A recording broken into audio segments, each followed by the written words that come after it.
पर जी जब हमें गुस्सा आता है, ईर्ष्या होती है या मन दुखी होता है तो सबसे पहले मन में नकारात्मक विचार क्यों? नहीं, हमें पहले बताओ गुस्सा क्यों आता है। गुस्सा तब आता है जब हम ये कामना करते हैं कि ये ऐसे चले और वो नहीं चलता, कोई भी हो, तो गुस्सा आ जाता है। हमको ये सोचना है कि मुझे कैसे चलना है। जब मेरा बेटा गलत चल रहा हो तब मुझे कैसे चलना है। मेरी पत्नी जब प्रतिकूल चल रही तो मुझे कैसे चलना है। मुझे क्रोध नहीं लाना, बहुत प्यार से, बड़े गंभीरता से, धैर्य पूर्वक हमें समस्या का समाधान करना चाहिए। क्रोध से समस्या बढ़ती है, ना कि समस्या का समाधान होता है। जब हम गुस्सा करते हैं तब हमारे द्वारा कुछ ऐसा हो जाता है जिससे समाधान होने की जगह और हम फैल जाते हैं, प्रपंच में फंस जाते हैं। तो मुझे लगता है उस समय नाम जप करके हमको अपने अंदर की सोच को ठीक करनी होगी। अगर हम अंदर की सोच को ठीक नहीं कर पाए तो जेल जितनी भरी है वो सब इसी में भरी है, काम में या क्रोध में या व्यभिचार में फंसा या हिंसा में फंसा, चोरी में फंसा, इसी में जेल भरी हुई। तो हमें लगता है हम उस समय अपनी सोच को कंट्रोल कर सके, उसके लिए भगवान का भजन है।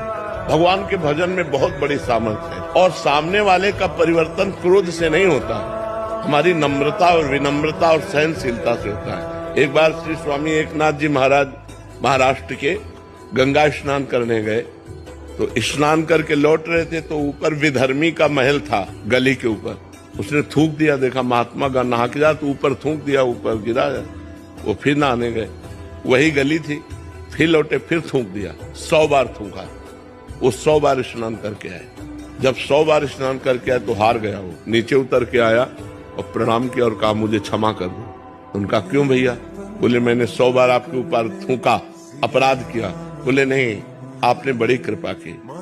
एक दिन में एक बार गंगा स्नान करता था, आपकी कृपा से 100 बार गंगा स्नान हुआ। ये तो आपकी कृपा। वो चरणों में लौट गया और कहा आज के बाद कभी किसी महात्मा के साथ गलती नहीं करेंगे। विनम्रता और धैर्य ने उसको बदल दिया।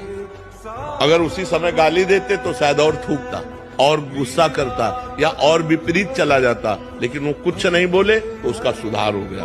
विनम्रता और धैर्य से यदि हम अपनी सोच को कंट्रोल में रखें तो हम किसी का भी सुधार कर सकते हैं। गुस्सा से सुधार नहीं होता, गुस्सा से और हानि हो जाती है। जैसे छोटे छोटे बालकों को आप बार बार प्रताड़ित करते रहे तो उनके अंदर आपके प्रति जो अश्रद्धा पैदा होगी, जब वो जवान होंगे तब वो आपका अनादर करेंगे कि ये बहुत दुष्ट हमारे साथ ऐसा ऐसा करता रहा। तो हमें लगता है बच्चों को प्यार से समझाने की कोशिश करें, दुलार से समझाने की कोशिश करें।